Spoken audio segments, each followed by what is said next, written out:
Bien le bonjour les amis, installez-vous confortablement parce qu'aujourd'hui je vais vous raconter 3 histoires d'horreur qui vont vous faire froid dans le dos. N'oubliez pas de vous abonner à la chaîne, de liker la vidéo, cela me donnera énormément de force. J'espère que vous êtes bien installés, que vous avez les popcorn, la canette, ce que vous voulez, parce qu'on va commencer sans plus attendre avec la première histoire.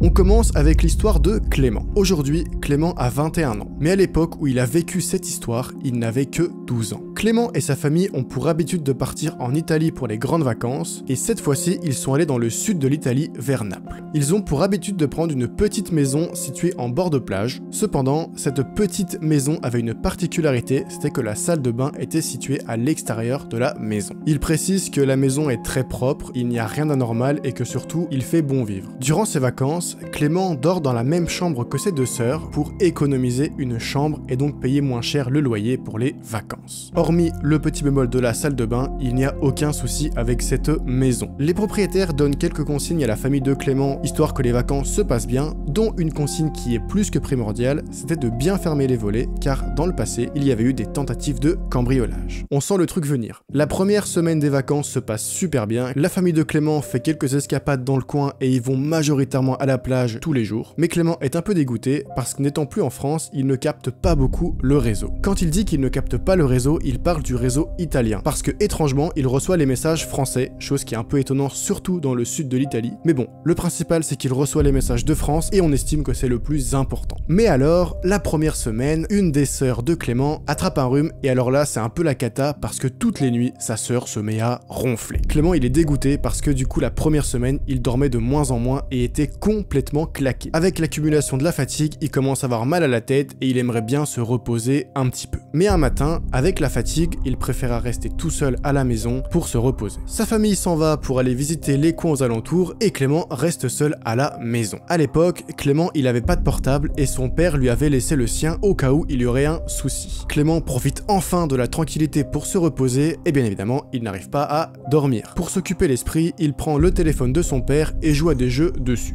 10 minutes plus tard, l'interphone de la maison se met à sonner. Il est assez surpris car il se dit que les propriétaires n'ont pas prévenu les voisins qu'ils avaient loué leur logement pour des vacanciers. Pensant que c'était des amis des locataires ou des voisins, il préféra ne pas répondre à l'interphone. Cependant, l'interphone sonne une deuxième fois, mais Clément est tellement pris dans son jeu qu'il passe un peu outre de l'information. Peu de temps après le deuxième appel, Clément entend un petit bruit métallique à l'extérieur de la maison, et encore une fois, il ne s'alarme pas parce qu'il pense que c'est chez les voisins. Peu de temps après, Clément se leva pour aller aux toilettes et vit un homme derrière les barreaux d'une des fenêtres de la maison. Cet homme a extrêmement effrayé Clément parce qu'il était penché par la fenêtre et tirait la langue. Clément est complètement terrorisé et ne fait aucun bruit dans la maison. Il s'est dit que le contraste avec l'extérieur de la maison fait en sorte que l'homme ne voit pas à l'intérieur. Clément instinctivement en déduit que l'homme dehors n'est pas là pour de bonnes intentions. Il prit le téléphone de son père et un couteau et alla se cacher dans la chambre de ses parents. Paniqué, il essaie d'appeler ses parents pour leur prévenir de la situation, mais rappelons-le, le réseau italien ne fonctionne pas et Clément n'arrive à joindre personne. La panique monte parce qu'il se dit que d'un moment à l'autre, le mec à l'extérieur rentre dans la maison et c'est la catastrophe. Il n'a que 12 ans et le mec en face, théoriquement, il le défonce. Et là, Clément, il a eu un réflexe que personnellement, j'aurais pas pensé et je pense que c'est sûrement une des choses qui lui a un peu sauvé la vie. Il décide d'envoyer des messages à l'aide à tous les récents contacts de son père parce que le réseau en France fonctionne, donc les messages s'envoient correctement. Franchement, quand tu as 12 ans, c'est un énorme réflexe. Bien joué Clément. Il finit d'envoyer son 5e message quand tout à coup, il entend l'homme essayer de forcer la fenêtre du salon, la seule fenêtre dont le volet n'était pas fermé. Il se dit alors qu'il n'a que quelques secondes pour agir avant que l'homme rentre dans la maison et que ce soit la catastrophe. Clément prit son courage à deux mains, prit son couteau et cria en direction de la fenêtre pour effrayer le voleur. Surpris, le potentiel cambrioleur s'éloigne de la fenêtre. Clément y reste dans le salon à crier pour qu'un maximum de gens entendent et s'effondre même en larmes tellement il est apeuré. Le problème, c'est que l'homme n'est plus visible par Clément et on sait pas où il est. Clément, ne voyant plus où l'homme est caché, reste dans le salon avec le couteau à la main. Il mentionne que chaque petit bruit le stresse plus que tout, ce qui se comprend, passe alors la demi-heure la plus longue de sa vie et il ne se passe rien, plus un bruit. Soudain, il reçoit un appel de sa mère. Bien évidemment, il comprend pas trop ce qu'elle dit parce que ça capte extrêmement mal, mais il croit comprendre que son père arrive en courant avec ses sœurs pour venir l'aider. 10 minutes plus tard, Clément entend à nouveau du bruit, ne sachant pas si c'est l'homme ou son père, il est complètement tétanisé. La porte s'ouvre, son père se présente devant lui, il s'effondre dans ses bras en pleurs, sain et sauf. Au final, sa famille a fait le tour du jardin et bien évidemment il n'y avait plus personne. Le fameux bruit métallique que Clément avait entendu était le chemin par là où l'homme était passé. C'était une cuve de fioul pour le gaz déformée sous le poids du cambrioleur. Les propriétaires sont arrivés le lendemain en catastrophe. Clément a expliqué du mieux possible qu'il pouvait la description de l'homme et au final, le seul indice qu'ils ont trouvé, c'est un tournevis jeté dans le jardin des voisins, prouvant peut-être que c'était un cambrioleur. Clément explique que même des années après cet événement, il est toujours autant traumatisé et bien évidemment, il essaie de pas penser à ce qui aurait pu se passer si jamais il avait réussi à ouvrir la fenêtre, mais ce qu'on est certain, c'est que Clément a agi comme il fallait et je pense honnêtement que ça lui a peut-être sauvé la vie. C'en est tout pour cette première histoire qui fait froid dans le dos. Je repense à quand j'étais gamin, à toutes les fois où j'étais tout seul chez moi. Il peut se passer tellement de choses quand on est tout seul que franchement, ça rassure pas du tout. J'espère que cette première histoire vous aura plu et on va passer directement à la deuxième histoire qui n'est pas non plus très joyeuse, quoi.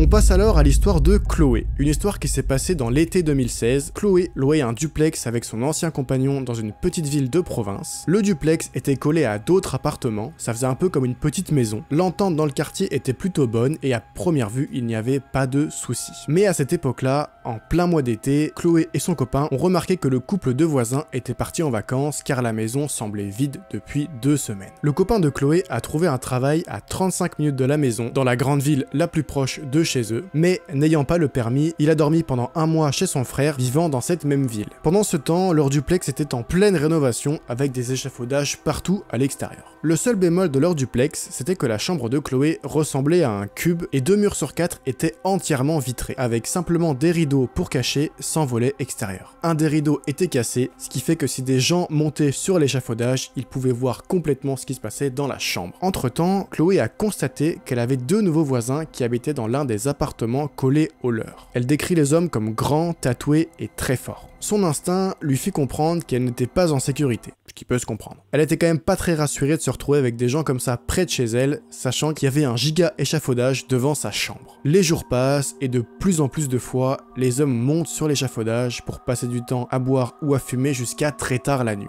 Pas très rassurée, Chloé, faut pas oublier qu'elle est seule, son compagnon est parti dans la ville la plus proche, et à l'idée de savoir ces 2 hommes près de sa chambre sur l'échafaudage, l'a fait devenir plus ou moins insomniaque. Mais un matin, en allant au travail à pied, faut savoir que son travail était à 5 minutes à pied, les 2 hommes se mirent à la suivre et à l'insulter de tous les noms. Ne comprenant pas vraiment pourquoi ils se sont mis à l'insulter, elle accélère le pas et arrive à son travail et se met derrière sa caisse. Chloé était caissière. Les 2 hommes sont rentrés dans le magasin et sont passés à sa caisse sans rien dire, la fixant d'un regard très menaçant. Chloé eut un très bon réflexe, elle parla à sa chef de la situation au cas où les 2 hommes reviendraient dans le magasin. Quelques jours sont passés, on est à peu près à 4 semaines après que les voisins soient partis en vacances et à 2 semaines que les mecs chelous sont dans le quartier. Un matin, en buvant son café, Chloé remarqua par la fenêtre qu'un homme, situé sur le palier de porte de ses voisins, fixa l'intérieur de son appartement. Elle trouva alors ça très bizarre. Elle passe outre de la situation, elle se prépare pour aller au travail et en ouvrant la porte de sa maison, elle vit une équipe du GIGN entrer dans la maison du fameux couple qui était parti. Un des membres du GIGN va vers Chloé, lui demandant si elle n'a pas vu par hasard 2 hommes grands tatoués depuis quelques temps. Chloé, paniquée, se mit à pleurer et leur explique la situation. Elle leur affirme que oui, ces 2 hommes-là sont bien présents dans le quartier et que surtout, ils ne lui inspirent pas confiance. Après la discussion, Chloé alla tout de même au travail et à peu près 1 heure après avoir ouvert sa caisse, sa chef vient la voir en panique et lui explique la situation. Sa chef lui dit « Tu sais que tu me disais que tu avais des nouveaux voisins qui étaient très bizarre. Les gendarmes ont regardé les caméras de surveillance du magasin pour voir à quoi ils ressemblaient, et ils ont vite remarqué que ces 2 hommes étaient en fait en cavale et qu'ils étaient les 2 tueurs à la machette de Paris et qu'ils se sont cachés dans un appartement non loin d'ici. Chloé, en apprenant cette nouvelle, est complètement terrorisée. À tout moment, elle se dit qu'elle aurait pu être leur prochaine victime, faut pas oublier qu'ils l'avaient suivie et insultée. Elle s'estime vraiment chanceuse de n'avoir rien eu, sachant qu'elle était seule chez elle. Elle trouve ça dingue que les 2 hommes soient venus jusqu'ici pour se cacher aussi loin de Paris, de se dire qu'ils avaient dû analyser et observer tous les voisins pour savoir dans quel appartement ils pouvaient venir squatter. Résultat, le couple de voisins est revenu, ils ont déménagé et Chloé en a fait de même. Je trouve que cette histoire elle est folle, parce qu'on sent qu'elle est complètement réelle. C'est vrai que toutes ces histoires à Paris j'en avais oublié, mais il y avait eu il y a quelques années des fameux tueurs à la machette, et j'arrive pas à croire qu'on peut retrouver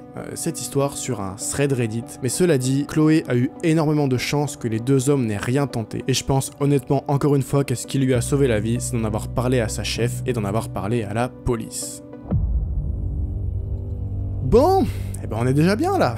Déjà 2 histoires qui nous mettent très bien dans l'ambiance, mais ce n'est pas terminé parce qu'on va passer à la 3e histoire. Cette histoire-là n'est pas hyper longue, mais je pense que ça suffira, vous comprendrez pourquoi, parce que l'ambiance est clairement pesante.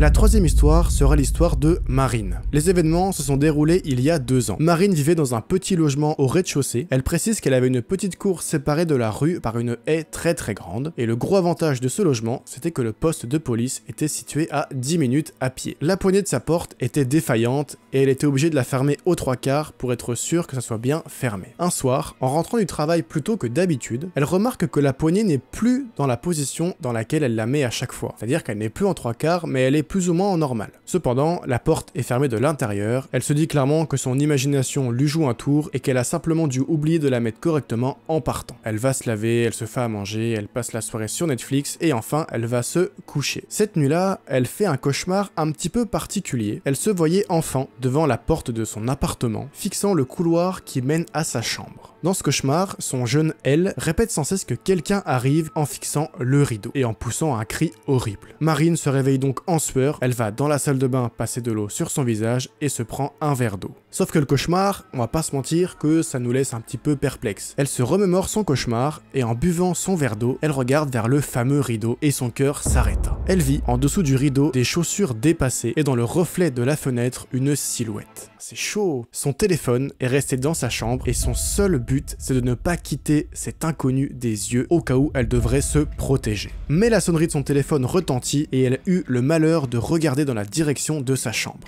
Du coin de l'œil, elle aperçut le rideau se lever et un homme en hurlant se mit à lui courir dessus. Marine tomba à terre avec l'homme et elle parvient délibérément à se libérer de sa prise. Elle décide de foncer dans sa cour et de traverser la haie pour aller dans la rue. Par chance, son voisin avait entendu les cris et avait déjà appelé la police, ce qui fait que les policiers étaient déjà sur les lieux. Marine, paniquée, essaye tant bien que mal d'expliquer la situation et de dire qu'il y a un homme chez elle. Les policiers font le nécessaire et réussissent à attraper l'individu. Devinez quoi ? Il s'agissait du gardien d'immeuble qui aimait s'introduire chez les locataires en leur absence. Il faut pas oublier que Marine est rentrée plus tôt du travail, ce qui veut dire que le gardien d'immeuble l'ayant entendu rentrer s'est caché dans la maison. Il voulait attendre que Marine dorme pour pouvoir fuir, mais en ayant fait son cauchemar et s'étant réveillé, l'homme a décidé de se cacher derrière le rideau.